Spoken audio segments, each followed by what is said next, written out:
The man who reported me for child abuse had signed a letter praising my care of his son 6 weeks earlier. I am a foster carer. I have been one for 11 years. In that time, I have looked after 23 children, some for days and some for years, and I have never once had a formal complaint made against me.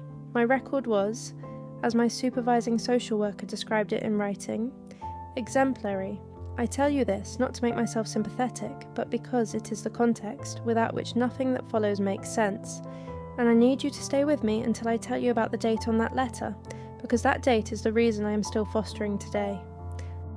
The child at the centre of this story is a boy I will call Dylan. He came to me in January 2022, age 6, as an emergency placement. His father, a man I will call Craig, had lost the ability to care for him following a period of significant personal difficulty.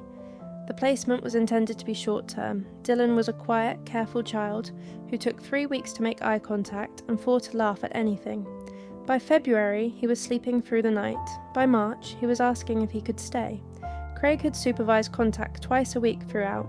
He was punctual, he was engaged with Dylan, and he was, in my assessment, a man who loved his son and was working hard to get him back. I wrote as much in my placement reports. On the 14th of March 2022, I submitted a report to the local authority that described Craig as a committed father making measurable progress. 3 days later, Craig wrote to the fostering agency to say the same about me. That letter is dated the 17th of March 2022. On the 28th of April, 42 days later, Craig made a formal allegation of emotional abuse against me to the local authority children's services team. He alleged that I had been deliberately undermining his relationship with Dylan, coaching the child to be reluctant about contact visits, and creating an atmosphere of anxiety around his father. He alleged this had been happening since the placement began. I found out on the 29th of April when my supervising social worker called me at 7:40 in the morning and told me I was being suspended from all fostering activity pending investigation. Suspended. Let me stop here, because we are about 2 minutes in and I need to ask you something directly.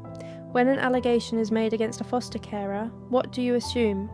I know what the system assumes. It assumes the allegation requires investigation before anything else, which is correct. Allegations must be investigated, but investigation takes time, and in that time, the foster carer is suspended. The children in their care are moved, and the professional damage begins accumulating, whether or not the allegation is ever substantiated. By the time anyone establishes the truth has already cost you something you cannot get back. Dylan was moved to an emergency placement on the morning of the 30th of April. He had been with me for 3 months and 2 weeks. Nobody explained to him why he was leaving.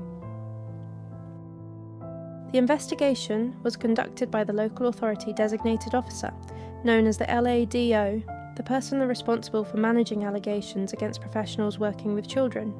The LADO process is designed to be thorough and fair. It took 4 months. During those 4 months, I could not foster. I could not work in any capacity with children. I sat in my house and I went through every document, every report, every contact note, every email I had ever sent relating to Dylan, and I looked for anything that could be interpreted the way Craig had described. I found nothing, because there was nothing. My solicitor was a woman called Rachel, precise and relentless, who told me in our first meeting that the allegation was thin, but that thin allegations could still end careers if the investigation was handled poorly. She told me to compile a complete chronological file of every interaction with Craig and every professional report submitted during the placement. I did exactly that. It was Rachel who noticed the date on the commendation letter. She called me on a Tuesday afternoon in June and said, "I need to ask you about the 17th of March. I said that was the date Craig wrote to praise my work. She said yes. She said, and the allegation was filed 42 days later. I said yes. She said, what happened in those 42 days? I told her. In early April, the local authority had conducted a review of Dylan's placement. The review had concluded that the placement was stable and that Dylan was thriving. A recommendation had been made to extend the placement by a further 6 months with a view to longer-term assessment. Craig had been informed of this recommendation on the 22nd of April. 6 days before the allegation, Craig had been told his son might not be coming home in the near future. and 6 days later he had filed an allegation against the person standing between them. I want to give Craig something here because he was not a malicious person in any simple sense. He was a father who had lost his child to the care system and who was watching that loss become potentially permanent. He had written that letter in March in good faith, I believe that. And then he had received news that frightened him, and he had made a desperate calculation. The allegation was not planned, it was panic.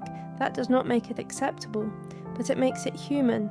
Rachel submitted the commendation letter to the LADO investigation in June, alongside the timeline showing the 6-day gap between the placement extension recommendation and the filing of the allegation. She also submitted Craig's contact records, which showed no deterioration in his relationship with Dylan during the period he was alleging I had been sabotaging it.